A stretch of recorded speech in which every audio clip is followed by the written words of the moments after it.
और पास्टर जी मैं आपसे ये पूछना चाहता हूँ कि आप दूर दूर जाते हो कन्वेंशन के लिए या मीटिंग्स के लिए आपको बुलाया जाता है, तो वहाँ पर मैंने सुना है आपने कभी कोई शुल्क ये नहीं किया, कभी बताया नहीं उन्हें, या कभी मांगा नहीं है आपने, या आपकी इतनी फीस है या आपको रहने के लिए ऐसी सुविधा चाहिए, ऐसा कभी? कहीं भी आप दूर दूर तक भी जाते हो, फिर भी आप 3-3 दिनों के लिए भी जाते हो, फिर भी आप कभी नहीं ऐसा, ये समर्पण या ये सेवा कैसी रही, कैसी पास्टर जी? देखो, ये सेवा जो मैं कर रहा हूँ ये मेरे प्रभु के लिए कर रहा हूँ। जी।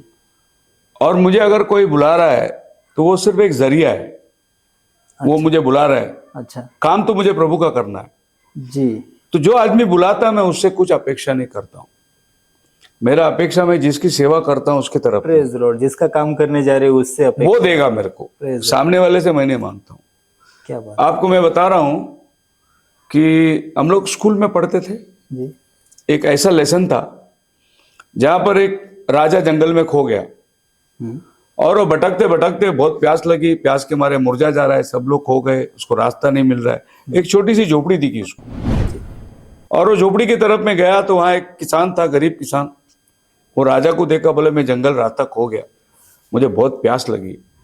किसान ने उसको तुरंत बकरी का दूध निकाला, बोला सर बारिश तो है नहीं, अकाल का टाइम है, पानी नहीं है इधर, और ये रात में मैं आपके लिए कहाँ भरूं।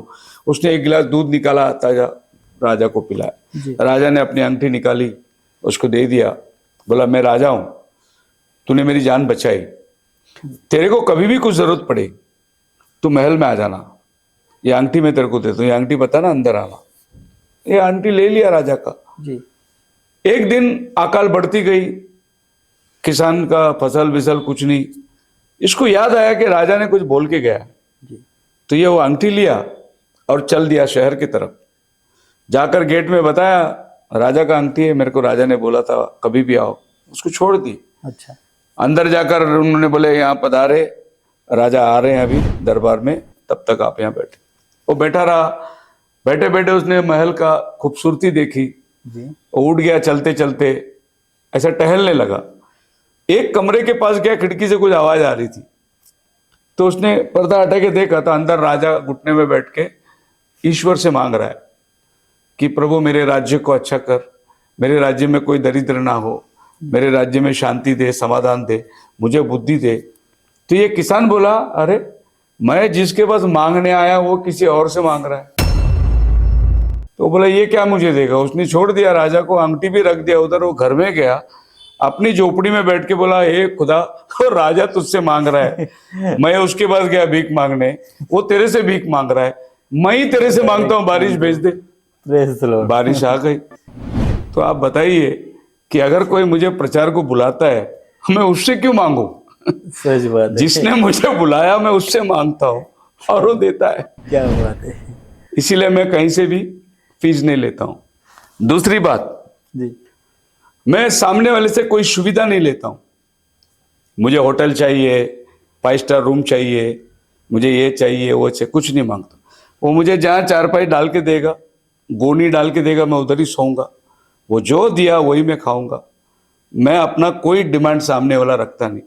इसके लिए लोग चाहते हैं मुझे बुलाने के लिए कि इनके पास कोई डिमांड नहीं रहता, हमारी तरह रहता है, हमारी तरह खाता है, हमारी तरह रहता है। अभी हाल में गया, अब तो उड़ीसा में था मैं, एकदम जंगल एरिया, खंडामल डिस्ट्रिक्ट में। मैंने देखा मीटिंग के बाद लोग आके मेरे पैर में गिरने लगे। मैं बोला ऐसे क्यों कर रहे हो। बोले कि हम तो आपको बहुत बड़ा आदमी समझते थे, जी जी। 3-3, 4-4 साल से हम आपको मोबाइल में देख रहे थे, आमने सामने देख रहा, विश्वास नहीं हो रहा है हम लोग को। तो उनके नजर में प्रभु ने हमको इतना बड़ा बनाया, फिर पैसे की क्या डिमांड रखने का, वो तो दे भी नहीं सकते। मैं फ्लाइट में गया, 15,000 का एक साइड का टिकट था जी। मैं वहां थोड़ी बोल सकते मेरे को 15-30 हज़ार दो तो मैं आऊंगा, ऐसा बोलने वाले हैं। वो इसलिए बोलते हैं कि उनको खुदा के ऊपर भरोसा नहीं है। मेरे को मेरा प्रभु के ऊपर भरोसा है। आज तक मैंने किसी भी जगह डिमांड नहीं करी। दूसरी बात मैं आपको बताता हूं अपने मिनिस्ट्री की खासियत। जब भी लोग मिनिस्ट्री रखते हैं वो एक रजिस्ट्रेशन फीस रखते हैं, 3 दिन का हो, 1 दिन का हो, सेमिनार हो, रजिस्ट्रेशन फीस 1,000 रुपया, 3 दिन का खाना फ्री। हमने आज तक जितनी सेमिनार रखी सब फ्री में रखा, Praise the कभी भी रजिस्ट्रेशन फीस नहीं रखा। मुफ्त में आओ, मुफ्त में रहो, मुफ्त में खाओ। 1 रुपया लेके हमने कन्वेंशन चलाया कभी नहीं आज तक। Praise the Lord. लेकिन उसका रिकम्पेंसमेंट प्रभु करता है, प्रभु करता है प्रभु दूसरी जगह से देता है, जी, और ऐसे जगह से प्रभु देता है जहां से हम अपेक्षा नहीं कर सकते। सच बात है। तभी हमें विश्वास होता है, अरे ये व्यक्ति कैसा देगा, प्रभु ने दिया। ये व्यक्ति नहीं दे सकते, उसकी हैसियत नहीं है, लेकिन उसके द्वारा प्रभु अपना काम पूरा करता है, और प्रभु का महान काम है। मैं कुछ नहीं बोलता हूं। अभी पिछले महीने के पहले मैं साउथ में जा रहा था, जी, मेरे पास टिकट का पैसा नहीं था, लेकिन जाना जरूरी था। अपनी चर्च में एक ब्रदर, आप जा रहे साउथ में, सुना। मैं बोला जा रहा हूं। टिकट हो गया क्या? मैं बोला टिकट नहीं हुआ, करने का है। मैंने उसको ये नहीं बोला मेरे पास पैसा नहीं करके। जी, वो बोला अच्छा मैं बात करता हूं। उस बंदे ने, मैं इधर से मीटिंग छुट के गाड़ी में बैठ के बॉम्बे नहीं पहुंचा, मेरा दोनों टिकट मेरे मोबाइल में आ गया फ्लाइट का। प्रेज द लॉर्ड, क्या बात है। मैंने मांगा ही नहीं था, उसने निकाल के भेज दिया। बाद में मैंने बोला आप क्यों निकाला ब्रदर? वो बोले मेरे को कुछ तो भी बोनस मिला कंपनी से, मैंने सोचा चलो अपनी तरफ से पास्टर को टिकट दे देंगे। Praise the Lord. जब खुदा देता है सही तो बात। फिर सामने वाले से क्यों मांगना? वैसे मेरी एक और भी आदत है, मैं पंजाब इस इलाकों में जाता हूँ, जी, कन्वेंशन होती है, 3 दिन लोग तगड़ा खाना खाते, सब कुछ अच्छा हुआ। बाद में वो मेरे को पैकेट देते, जी, तो मैं उनसे पूछता हूँ आपका कन्वेंशन का खर्चा कितना हुआ? बताते हैं 60,000 1 लाख जो भी है। मैं बोला सब फेंट दिया, पैसा दे दिया? नहीं थोड़ा बाकी है, साउंड वाले का बाकी है, इसका बाकी है। ठीक है, ये पैसे के ऊपर मैंने आशीर्वाद मांग लिया, ये पैसा वापस तुम रखो, वो कर्जा फेंट दो।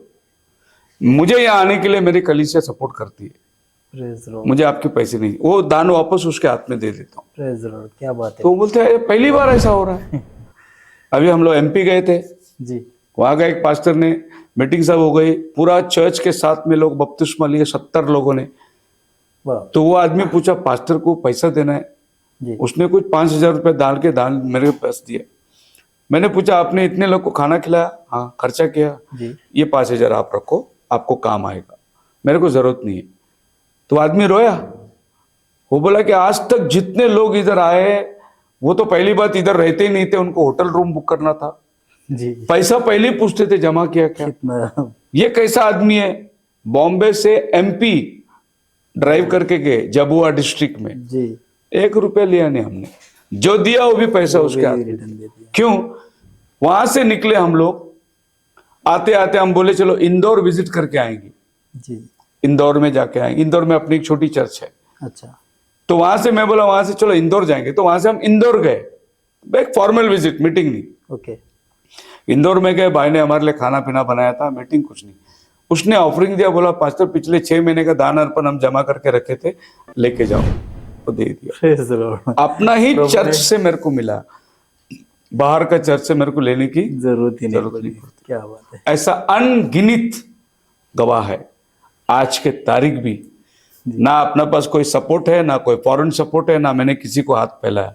मैं हाथ सिर्फ मेरे प्रभु को फैलाता हूँ, वो देता है, वो चलाता है, प्रेज द कभी दुनिया वालों से अपेक्षा किया नहीं। क्या बात है पास्टर जी। और पास्टर जी ऐसा कोई कुछ अनुभव है, जैसे अभी आपने बताया कि लोग आके आपको मिलते हैं, जिन्होंने सालों साल आपको सिर्फ मोबाइल में देखा है, वो आपको मिलते हैं, तो ऐसा कभी कुछ अनुभव हुआ है क्या? आप लोगों के साथ में है और लोगों को पता ही नहीं कि आप पास्टर शेखर डेविड हो। मतलब शुरुआत के दिनों में शायद ऐसा हुआ रहेगा कि जो बंदा सामने प्रीचिंग करने वाला वही हमारे साथ में है, ऐसा कुछ, या फोन पे ऐसा कुछ कि हम जिससे बातें कर रहे हैं वो पास्टर जी है, ऐसा कुछ अनुभव है आपका? हाँ हुआ है। अभी लास्ट वीक की बात मैं आपको बताता हूँ। जी, एक सिस्टर मेरे को फोन किया, जी, रात का टाइम था, बोला पास्टर जी, सॉरी ब्रदर जी, पास्टर शेखर का नंबर मिलेगा क्या मेरे को? जी, तो मैं बोला जरूर मिलेगा, क्या बात है, आप कहाँ से बोल रहे? मैं वसई से बोल रही हूँ। अच्छा क्या करना है? मुझे उनके चर्च का एड्रेस चाहिए। मैं बोला एड्रेस मैं दे देता हूँ आपको। जी, उसके बाद में नहीं आपको पता कैसा चला, आपको नंबर कौन दिया पास्टर शेखर, ये नंबर आपको कौन दिया? वो बोले मैंने यूट्यूब से निकाला। मैं बोले क्या करना है आपको? बोले मैं बहुत मैसेज से प्रभावित हो गई, रात भर मैं मैसेज सुनता रहा, मेरे से रहा नहीं गया, इसीलिए मैंने फोन लगाया। मैं बोला ये संडे में उनका चर्च में जाऊंगी। मैं बोला एड्रेस भेज देता हूँ, आ जाओ आप, ऐसा उसको बोल दिया जी। दूसरे दिन सुबह मेरे को वापस फोन किया, आपने एड्रेस नहीं भेजा। मैं बोला भेजता हूँ, तो एड्रेस भेज दिया मैंने, तो मेरे ही नंबर से एड्रेस गया। जी। फिर वापस उसने फोन किया, आप पास्टर शेखर है क्या? मैं बोला हाँ मैं ही हूँ। आप कल नहीं बताया? बोला नहीं मैंने नहीं बताया, आपने ब्रदर करके बोला तो मैं भी ब्रदर के जैसी बात की। आप पास्टर बोलेंगे तो पास्टर के जैसा बात करेगा। वो लड़की संडे चर्च में आई जी। और मैंने उसको आगे बुलाया, उसको गवाही दिया। उसने बोला कि मैं बहुत भटक के आया, जी। बहुत पास्टर लोग का नाम लिया उसने, मैं वो मिनिस्ट्री में गई थी, मैं ये मिनिस्ट्री में गई थी। आप यूट्यूब में उसका गवाही आप सुन सकते हैं, रिकॉर्डिंग करके रखा है हम लोग। अच्छा। बोले कि आज मेरे को सत्य वचन मिला जब मैं पास्टर का यूट्यूब सुना, अभी जब तक मैं ये धरती में जिंदा रहूंगा मैं इसी चर्च में रहूंगा। प्रेज द लॉर्ड, क्या बात है, क्या गवाही। तो ऐसी बहुत सी बार हुआ है। जी। लोग जानते हैं अनजाने में मिल जाते हैं, पूछते हैं, आश्चर्य हो जाते हैं कि आप कैसे। अभी मैं उड़ीसा में था, ब्रदर मानस गवाही दे रहा था। बोला मेरे को विश्वास ही नहीं हो रहा है कि पास्टर शेखर इधर स्टेज में बैठे हमारे साथ। हमने सोचा था वो बहुत बड़े आदमी है, वो पता नहीं क्या क्या डिमांड करेंगे, वो इधर आएंगे भी क्या हो, लेकिन बोलता वो इतना सिंपल है कि वो आके हमारे साथ बैठा है, हमारे घर में रुका हुआ है। क्या बात है पास्टर जी। तो इस तरीके के बहुत अनुभव है। हम यही जानते हैं मेरा प्रभु जो है वो किसी का अपॉइंटमेंट की अपेक्षा नहीं किया, जी। जिसने भी उसको बुलाया वो उसके घर गया। सच बात है। एक चुंगी लेने वाला जक्कई पेड़ पे चढ़ के बैठा था, प्रभु उसके वो घर प्रभु को बुलाने के लिए नहीं बैठा था, उसकी वाइफ ने बोली देख ले, वो दूर से देखा, प्रभु वहीं रुका, बोला नीचे आ, आज मैं तेरे घर में आना चाहता हूं। तो वो आश्चर्य हो गया, वो यीशु को घर में लेके गया और क्या खोला उसने? तिजोरी। यस। बोला जिसका मैंने छीन के लिया उसको मैं 4 गुना लौटा दूंगा, मेरा आधा संपत्ति में गरीबों को बांट दूंगा। चुंगी लेने वाला आदमी, ब्याज से चलाने वाला आदमी के जीवन में इतना परिवर्तन। सच बात। तो मेरा प्रभु जिसके घर पे गया तो दोनों बाहर खड़े रहने वाले शास्त्री पड़ोसी ने बोला अरे पापियों का मित्र है ये पापी लोग के साथ बैठता है, वो चुंगी ले, उसको मालूम नहीं हो कौन है। जब मेरा प्रभु ही भेदभाव नहीं रखा तो हम लोग कैसे भेदभाव रखेंगे? इसीलिए जो कुछ है प्रभु है, जो कुछ दिया प्रभु ने दिया, उसके लिए हम लोग कितना भी नीचे जा सकते, क्योंकि वो इतना नीचे उतर के आया कि एक बौना आदमी, जक्कई बौना आदमी था जी। इसके लिए पेड़ पे चढ़ा यीशु को देखने के लिए। जी। तो एक दुनिया का सबसे बौना आदमी को भी यीशु को देखने के लिए ऐसा देखना पड़ा, ऊपर से देखना पड़ा, ऊपर से देखना पड़ा, या सर झुका के देखना पड़ा। इतना नीचे मेरा प्रभु हो सकता है। जब वो ये धरती में आना चाहा तो लोग राजमहलों में जाके पूछे मसीहा किधर है, लेकिन मेरा प्रभु उधर नहीं था, मेरा प्रभु गाय के कोठे में था। सच बात है। जानवर जहां जन्म लेता है वहां मेरा प्रभु आया। इसीलिए ये तो जीवन में चलते रहता है, उतार चढ़ाव। कभी मान पान बहुत मिल जाता है, कभी पानी भी नसीब नहीं होता, लेकिन प्रभु सब चीज को संभलने की ताकत देता है। पास्टर जी, एक सवाल मैं आपसे पूछना चाहता हूं कि पारिवारिक जीवन और प्रभु की सेवा, इन दोनों की तरफ देखने का आपका क्या नजरिया है? आप इन दोनों को कैसे देखते हो? इंपॉर्टेंट क्वेश्चन है, क्योंकि बहुत से सेवक लोगों का परिवार जो है सेवकाई में नहीं है। जी। बहुत से सेवक लोगों का पत्नी उनके साथ में नहीं है। आपको सेवक बनना है तो परिवार का मेल मिलाप चाहिए, तभी आप सेवकाई का काम आगे कर सकते हैं। जैसे मैंने उदाहरण बहुत समय दिया है कि जब एक गाड़ी होती है उसके दोनों भी चारों पहिए के हवा बराबर होना चाहिए। जी। नहीं तो फिर गाड़ी एक तरफ झुका हुआ चलेगा, अनबैलेंस हो जाएगा। तो बैलेंस के चाहिए आपके लाइफ के अंदर। जी, सच बात। परिवार का सपोर्ट चाहिए, तभी आप सेवकाई के अंदर आगे बढ़ सकते। अगर परिवार बोलेगा पहला हमारी जरूरतों को पूरा करो और आपको साइमल्टेनियसली कलीसिया में जाना है, तो आप ना करके नहीं बोल सकते नहीं। और फिर एक जगह नाराजगी और एक जगह खुशहाली नहीं कर सकते।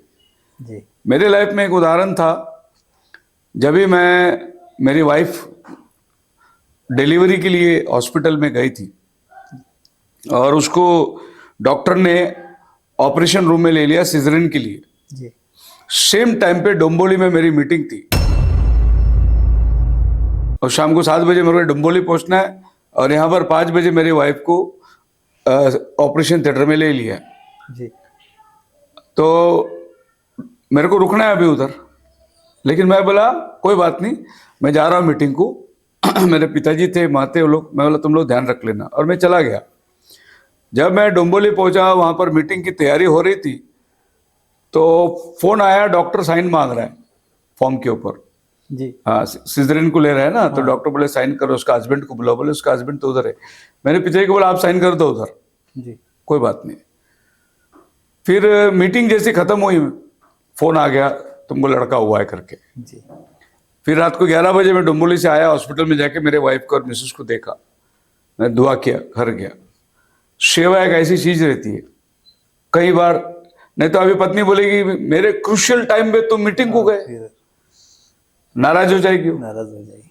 तो उतनी अंडरस्टैंडिंग उसको भी चाहिए, जी। जो वो कह सकती है तुम प्रभु का काम करो, मैं ठीक हूं। सही बात। ये अंडरस्टैंडिंग नहीं रहेंगे तो आप सेवा को आगे लेके जा ही नहीं सकते। सो बहुत से बार त्याग समर्पण करना पड़ता है। जी। मेरे ऐसे मित्र थे जो बेचारे परेशानी में थे। रात को 2 बजे मेरा बेल दबाया, बोला पास्टर जी मेरा बच्चा बहुत रो रहा है, बिल्कुल मेरे बेटे के जैसे ही। अच्छा। 1 साल का, दोनों भी बच्चे।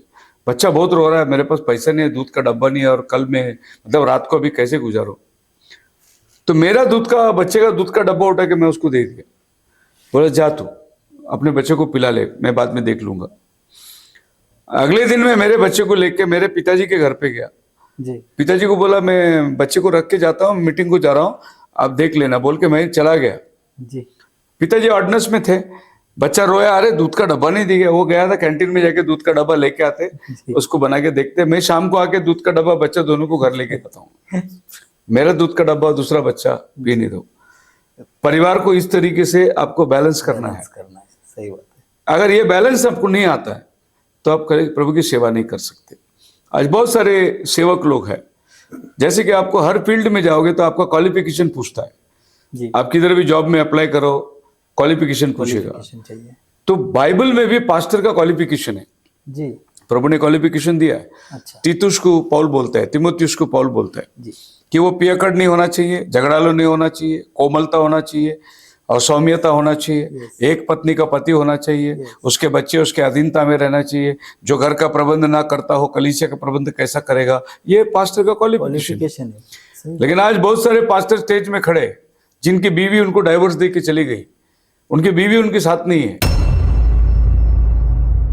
क्यों डाइवोर्स दे के गई? तो पास्टर उसको अभी पॉजिटिव में ले रहा है, बोले प्रभु के लिए सब कुछ छोड़ना पड़ता है। ऐसा थोड़ी प्रभु तेरा बीवी को तेरे से अलग करेगा, ऐसा नहीं करेगा। फिर जो अलग हुए बीवी वाले तेरे पास आएंगे तो क्या करेगा? बोलेगा प्रभु की इच्छा छोड़ दे अपनी बीवी को? नहीं। तो वचन के साथ में आपका लाइफ मेल खाना चाहिए, इसीलिए प्रभु सब कुछ मैच करके देता है। ऐसा हम लोग दुनियावी तरफ में उदाहरण देते, कभी कभी बीवी जो है वो पति से होशियार रहती है, बहुत पति से होशियार रहती है, चालाक रहती है। अच्छा। हाँ। तो वो घर में पति जो है ना, वो हम लोग बॉम्बे की भाषा में बोलते 4 आना कम रहता हो। अच्छा। क्योंकि बीवी सवा है, वो सवा को मैच करने के लिए प्रभु इधर 4 आना कम देते हैं। नहीं तो क्या होगा, वो उससे उसका अब ज्यादा हो जाएगा। और बहुत सारे पास्टर लोग को मैंने देखा जिनकी बीवियां काम करती है, जी, पास्टर सेवा करता है। हाँ। ये भी नहीं होना चाहिए। अच्छा। बीवी खिलाएगी और पास्टर सेवा करेगा, नहीं होना चाहिए। पास्टर अपने बीवी को खिलाना चाहिए। जी। लेकिन बहुत सारे पास्टरों को मैंने देखा, मैंने उसकी वाइफ नर्स का काम करती है और वो बाहर गांव में है, वो कमारी और ये प्रीचिंग कर रहा है। जिम्मेदारी पति का है पत्नी को खिलाने का, पत्नी का जिम्मेदारी नहीं है पति को खिलाने का। जिसके लिए उदाहरण मैं कह सकता हूं, जब तक आदम हवा को खिलाया बगीचा अच्छा था, जिस दिन हवा ने आदम को खिलाया दोनों को बगीचा छोड़ना पड़ा। तो जिस घर में बीवी पति को खिलाएगी उस घर में पति का कुछ नहीं चलता। सही। और पति को वो स्थान ही नहीं मिलता, क्योंकि बीवी का रुआब उससे ज्यादा है। सही। तो ये मैच जो है ना बहुत जरूरी है, मैच होना बहुत जरूरी है, तभी आप परिवार को भी और कलीसिया को भी संभाल सकते हो। बहुत सारे ऐसे डिस्क्वालिफाइड सेवक लोग हैं जी, जो लोग सेवा कर रहे। अभी मैं पंजाब में गया था, मेरे पास एक सेवक आया तो बोला पास्टर जी मेरी वाइफ मेरे साथ नहीं रहती है, तो उसके मायके रहती हो। कितना साल हो गया? बहुत साल हो गया। आप क्या करते हो? सेवा करते हो। मैं बोला बंद करो सेवा तुम्हारा, जाओ अपनी बीवी के पास पहले। जी। तुम बीवी को उधर रख के तुम इधर सेवा करते, सेवा नहीं कर सकते। तो उसको दुनिया पास्टर बोलती, मैं उसको पास्टर बोलूंगा ही नहीं कभी, क्योंकि क्वालिफिकेशन में ही नहीं बैठ रहे हो। क्या बात फिर एक पास्टर आया, प्रेज द लॉर्ड पास्टर जी, जी। मैं सोच रहा हूँ शादी करने के लिए। मैं बोला फिर अभी तुम पास्टर है? बोले हाँ पास्टर है। कितना साल से? बहुत साल से पास्टर है, शादी नहीं किया अभी तक। तो पास्टर बने कैसे फिर बिना क्वालिफिकेशन? हाँ, तो आपकी पत्नी, प्रभु आपको मैच करके तैयार करके आपको प्रभु भेजता है। जी, और जब प्रभु आपको खेती देगा तो प्रभु बीज भी देगा ना आपको। सच बात है। तो प्रभु जब भी आपको सेवक करके बुलाता है तो वैसे ही पत्नी भी देगा, वैसे आपको मैचिंग भी होगा। मैच करेगा। तो बाइबल में क्या लिखा है? परमेश्वर ने आदम की फसली निकालकर हवा बनाया जी। ताकि आदम के साथ मेल खाए, मेल का है। मैचिंग होना चाहिए, उसके लिए प्रभु ने हवा दिया उसको। तो फैमिली में मैचिंग नहीं है, मिनिस्ट्री में मैचिंग नहीं होगा। तो मिनिस्ट्री एक घर है, वो है स्पिरिचुअल, और फैमिली एक घर है जो है कार्नल। तो स्पिरिचुअल और कार्नल दोनों साथ में चलना जरूरी है। उदाहरण के लिए मैंने कहा था कि अफ्रीका के एक ब्रदर आए थे हमारे पास, उसके 2 बच्चे थे, जी। उसने और 2 बच्चे गोद लिए, और वो अनाथ बच्चे को गोद लेकर अपने बच्चों के साथ उनको पाल रहे हो। हाँ। तो उसने उदाहरण दिया, बोला मैं ऐसा इसलिए किया कि पराया बच्चे को और अपने बच्चे के बीच में हमारा प्रेम बंटना नहीं चाहिए। जी। तो अपना बच्चे को 1000 रुपए का कपड़ा लेके दो और जो गोद लिया उसको 500 का कपड़ा लेके दो, तो पक्षपात होता है। इसको भी 1000 का, इसको भी 1000 का, जबकि ये अपना बच्चा नहीं है, पराया है, अनाथ है, और ये अपना बच्चा है। तो ये जो मैचिंग करना, पक्षपात नहीं करना, जी, क्योंकि हम लोग अन्य जाति लोग हैं। यहूदी लोगों को छोड़ के प्रभु हमारे पास आया, सच बात। हम मूर्ति पूजक थे, हमको प्रभु ने अपनाया ताकि प्रभु अपना प्यार को बराबर बांटना चाहता था। यह नहीं कि उनको ज्यादा प्यार हो, उनकी अपनी प्रजाति नहीं, हमारे लिए भी प्रभु ने उतना ही प्यार रखा। प्रभु ने सो परिवार और मिनिस्ट्री दोनों भी इसमें बहुत मेल मिलाप होना चाहिए। नहीं तो आप, क्योंकि रात बेरात आपके घर में लोग आएंगे, रात बेरात प्रार्थना करेंगे, आपको कभी कभी घर छोड़ के अचानक आपको जाना पड़ेगा दुआ करने। तो इतना घर आपको सपोर्ट करना चाहिए, तभी आप बाहर जाके सेवा कर सकते, वरना आप बाहर जाके सेवा नहीं कर सकते। भाई ब्रनम का एक महान वक्ता का मैं एक उदाहरण आपको देता हूं। जी। वो अपने सासू की बात बहुत मानते थे। वो जी। जब भी उसको मीटिंग का बुलावा आता था तो सासू बोलती थी मेरी बेटी को छोड़ के जाने का नहीं, ऐसा उसको वार्निंग करती थी। तो वो मीटिंग कैंसिल करता था। जब भी उसको बुलावा आता था सास बोलती थी नहीं, 2 दिन नहीं जाने का, मेरी बेटी को छोड़ के दूर नहीं जाने का। एक दिन बहुत बड़ी आफत आई, बेटी बीमार पड़ गई और वो मर गई। कहने का मतलब यह है कि आपके और खुदा के बीच में जो भी आएगा उसको प्रभु कांटे निकालने के जैसे निकाल देगा आपको। अच्छा। आपको रखेगा नहीं। हमारा परमेश्वर जलन रखने वाला परमेश्वर है, सच। वो चाहता है कि तू सबसे ज्यादा मुझसे प्यार कर। यस। तो अगर आप परमेश्वर का प्यार किसी को बांटोगे तो प्रभु को पसंद नहीं है, क्योंकि वचन में लिखा है तू अपने परमेश्वर को अपने पूरे मन से, पूरे हृदय से, पूरी शक्ति से प्रेम करना। तो परिवार आपको सपोर्ट देगा तो ही आप इतना कर सकते, सच बात है। नहीं तो आपको प्यार बांट के देना पड़ेगा। और खुदा को पसंद नहीं, आपको मिनिस्ट्री में क्वालिफाई करेगा ही नहीं। आपके मिनिस्ट्री में अगर सक्सेस चाहिए तो फैमिली का आपको सपोर्ट चाहिए, सपोर्ट होना तब आप फैमिली में मतलब मिनिस्ट्री में सक्सेस पा सकते हो। तो ये एपिसोड यहीं पर ख़त्म नहीं होता है, तो बने रहिए अगले पार्ट के लिए। तब तक के लिए शालोम, जय मसीह की।